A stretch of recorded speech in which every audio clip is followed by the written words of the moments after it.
یہ 20ویں صدی کے آغاز کے وقت، جسے ہم پورا کہتے ہیں مڈل ایسٹ، بلکہ صرف مڈل ایسٹ نہیں، پورا شمالی افریقہ سلطنت عثمانیہ کا حصہ تھا، خلافت عثمانیہ۔ لیبیا، الجزائر، مصر، پورا حجاز، یمن، پورا عراق، شام، اور یہ شام ہی کے حصے ہیں در حقیقت، اردن اور لبنان، یہ شام عرب، عراق عرب، یہ پورا علاقہ خلافت عثمانیہ یہ اس کا حصہ تھا۔ پہلی جنگ عظیم میں انگریزوں نے عربوں کو بغاوت پر آمادہ کیا، غداری پر آمادہ کیا، انہوں نے خلافت عثمانیہ کے خلاف بغاوت کی، بیج بوئے ان کے دلوں کے اندر نفرت کے، ابھارا انہیں کہ تم ترکوں کے غلام کیوں ہو، تمہیں خود حاکم ہونا چاہیے، تم کھڑے ہو جاؤ، ہم مدد کریں گے، تم بغاوت کرو، تم ان ترکوں کے خلاف ہماری مدد کرو، ہم تمہیں آزاد کر دیں گے، تم اپنے پاؤں پر خود کھڑے ہو جانا۔ یہ بہت ہی ہمارے لیے دردناک المیہ ہے اس پہلی جنگ عظیم کا۔ کرنل لارنس جیسا شخص، برطانوی استعمار، اور اس کے نتیجے میں عربوں نے بغاوت کی۔ اور اس قدر دردناک بات آپ کو بتا رہا ہوں، میں پہلی مرتبہ جب سن 62 میں حج کے لیے گیا مدینہ منورہ میں، ابھی وہ ریل کے انجن کھڑے ہوئے تھے۔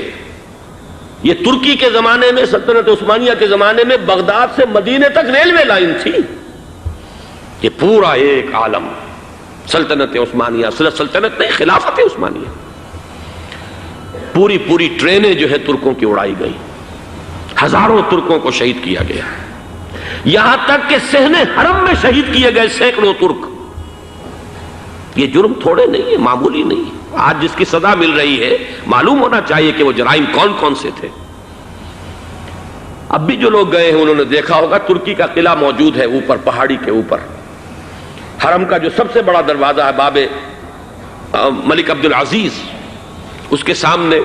ایک لائبریری ہوتی تھی، اب تو غالباً وہ بھی گرا دی گئی ہے، اس کے پیچھے پہاڑی پر ترکوں کا قلعہ ہے پرانا،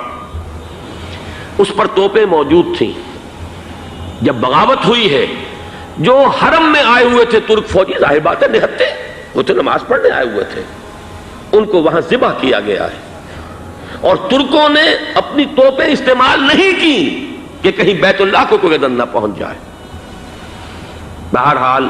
یہ غداری ہوئی ہے پہلی جنگ عظیم کے دوران، اور نہ صرف ترکوں پہ عربوں نے کی ہے۔ جیسا کہ میں نے کہا تھا، دو ہیں سب سے بڑے مجرم روئے ارضی کے اوپر امت مسلمہ کے طبقات۔ ہمارا پنجابی سپاہی بھی جا کر انگریزوں کی مدد کر کے ایلن بی کو قبضہ جو لے کر دیا بغداد کا، اس میں ہمارے مسلمان پنجابی سپاہی بھی شامل تھے۔ یہ خون چکاں باب ہے ہماری تاریخ کا اس صدی کا۔ لیکن اس کے بعد سلطنت عثمانیہ کے ٹکڑے ہو گئے، چیتھڑے ہو گئے۔ ایک انگریز نے لکھا ہے یہ جملہ، ذہن میں بجھا ہوا جملہ، کہ تاریخ میں یہ بات ثبت ہو جائے گی کہ ایک انگریز نے اس سلطنت کے ٹکڑے کر دیے کہ جو عمر فاروق نے قائم کی تھی رضی اللہ تعالی عنہ۔ یہ پورا عالم، یہ تمام علاقہ کس نے فتح کیا تھا؟ یہ بات ہاتھ بدل گئے تھے، پھر ترک آ گئے، خلافت عثمانیوں کے پاس چلی گئی، لیکن یہ سلطنت تو حضرت عمر رضی اللہ تعالیٰ عنہ کے زمانے سے چلی آ رہی تھی۔ اس کو ایک انگریز کرنل نے، اور اس نے بغاوت پہ آمادہ کر کے عربوں کو اور ترکوں کے پیٹھ میں چھرا گھپوا کر ان کے ذریعے سے اور ٹکڑے کر دیے۔ لیکن جب جنگ ختم ہوئی، اب انہوں نے کہا کہ اب ہمیں آزادی دیجئے، تو اب انہیں معلوم ہوا کہ غداروں کو دنیا میں کیا ملتا ہے۔ ٹکڑے کر دیے گئے۔ یہ حصہ عراق یہ انگریز کے پاس رہے گا، شام کا یہ علاقہ یہ فرانسیسیوں کے پاس رہے گا، مصر پر انگریزوں کا تسلط رہے گا، لیبیا اطالویوں کے پاس رہے گا، لے دے کر یہ جو علاقہ تھا حجاز، چونکہ وہاں کچھ تھا ہی نہیں،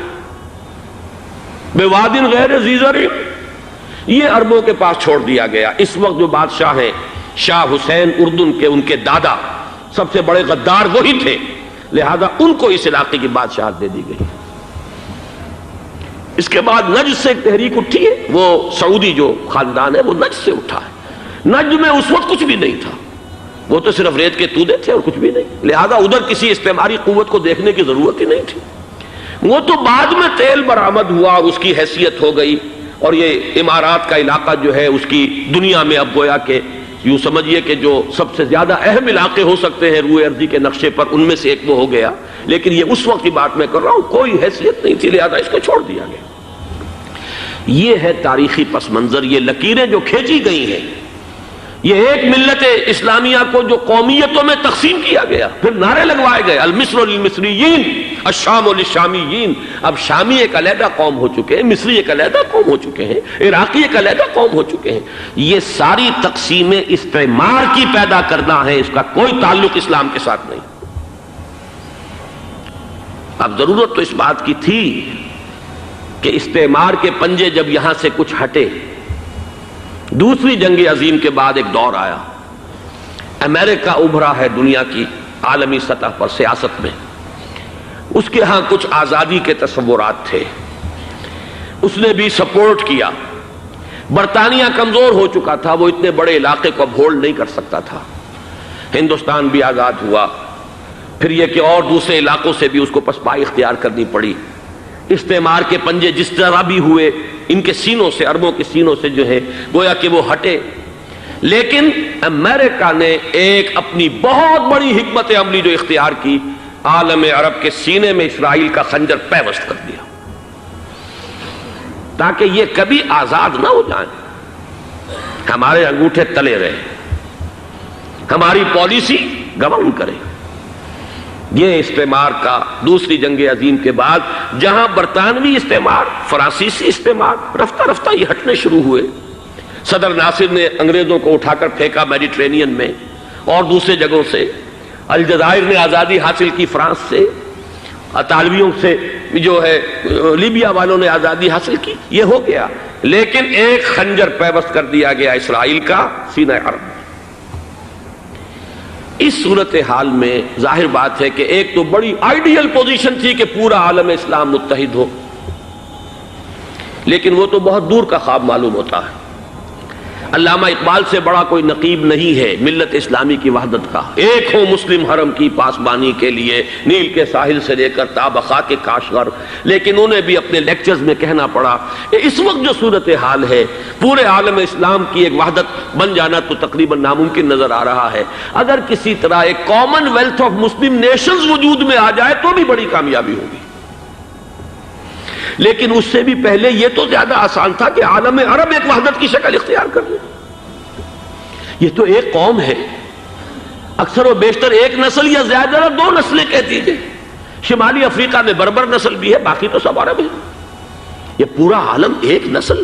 ایک زبان، پورے اتنے رقبے کے اوپر بولے جانے والی ایک زبان، یہ تو ایک ہو جائے۔ افسوس یہ ہے کہ اس کا ایک ہو جانا، ایک شخصیت ابھری تھی جو مذہبی مزاج کی شخصیت تھی، جو دینی مزاج کی حامل شخصیت تھی، اگر اس کی قیادت میں عالم عرب متحد ہو جاتا تو واقعتاً ایک بہت بڑا جو ہے مرحلہ وہ طے ہو جاتا پوری عالمی ملت اسلامیہ کی ایک وحدت اختیار کرنے کا۔ وہ شخصیت تھی شاہ فیصل شہید کی، اور اس لفظ کے ساتھ ہی آپ کے ذہن میں آ گیا ہوگا کیوں انہیں شہید کر دیا گیا، کس نے کیا کرایا، کہاں سے تعلیم حاصل کر کے آیا تھا وہ جس نے شہید کیا شاہ فیصل شہید کو،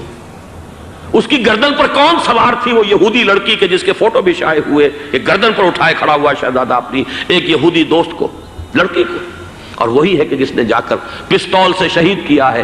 جان میں اچھی طرح جان لیجئے، جیسے بارہا میں نے عرض کیا ہے کہ حضرت عمر کو شہید کرنے والا کہنے کو ابو لولو فیروز تھا، لیکن اس کے پیچھے پورا ایرانی نسل پرستی کا جو پورا پس منظر ہے، اسے تو ہر شخص جس کی ذرا بھی نگاہ جو ہے جو صرف منظر کو نہ دیکھ رہی ہو، پس منظر کو بھی دیکھنے والی ہو، وہ تو جان لے گی کہ ابو لولو فیروز ایک فرد کا نام نہیں تھا، وہ ایران کا انتقام تھا عالم عرب سے۔